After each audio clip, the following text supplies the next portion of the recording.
money's tight. So the big question is, do I pay off debt first or do I save money? The answer to this question is super important if you truly want to get ahead.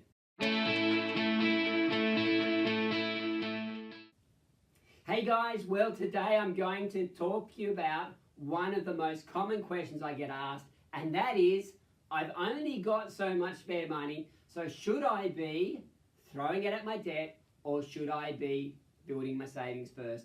And the answer from my 15 years of experience is you must first and foremost save money. Before you start paying off debt, you need to have some savings behind you. In fact, you need to have two lots of savings behind you. The temptation when we've got debt is that we just want to get rid of it. So we take any spare money we've got and throw it at our debt. The problem with that is that we often leave ourselves then with nothing to pay our upcoming expenses. So I'm sure you can relate to, okay, got money, throw it off my credit card, yay, I feel really good about it, but then hang on, the postman's just arrived with a whole stack of bills. How am I going to pay for those? Oh dear, I'm going to have to put them back on the credit card. It's a frustrating cycle. You cannot win doing things that way. So what we need to do first and foremost is we need to build some savings behind us. Yes, we hate our debt. Yes, it's sitting there festering in the corner. Pay the absolute minimum on that debt so you can throw as much as possible into savings. Now, two sets of savings here. First set of savings is we need to start putting some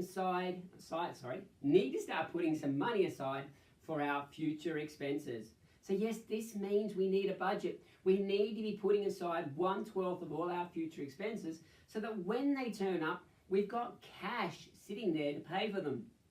We don't need the credit card anymore. We've got the cash sitting there to pay for them. So this is this first pool. We need to have one bank account that is our central working account. We build that up so that we know we've got money sitting there so that when the car registration turns up, when the rates turn up, when annual health insurance turns up, we've got the money sitting there for them. So this first pool is about the expenses that we can predict and we can budget for.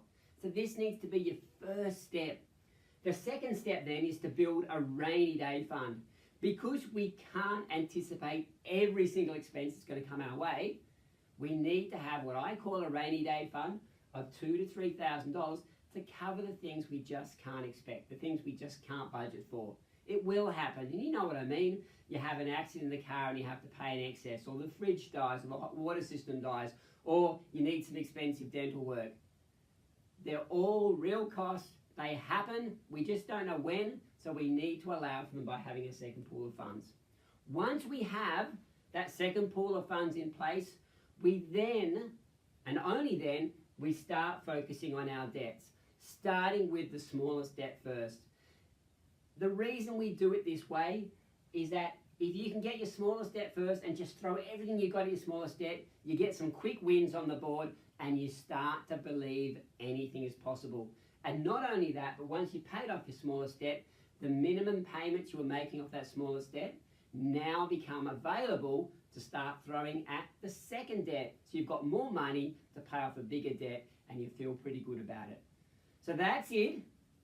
I promise you this works. This is the process I take all of my clients through. And yes, it takes a little more time to really get traction, to get your expenses that you can anticipate covered, to then get the ones you can't anticipate covered. But I promise you, you will then sustainably be able to pay back your debt without taking, 2 steps forward only to find you have to take 2 steps back. This works. Please believe me. If you've got any questions or comments regarding it, please leave it in the comments section below. Now, if you are interested in saving money, if you're interested in spending less, if you're interested in breaking the paycheck cycle or paying off debt or achieving lifestyle goals that are really important to you, can I encourage you to subscribe to this YouTube channel? Every Tuesday and Thursday, we will release videos about managing your personal finances. So please subscribe below, and I look forward to seeing you in the next video.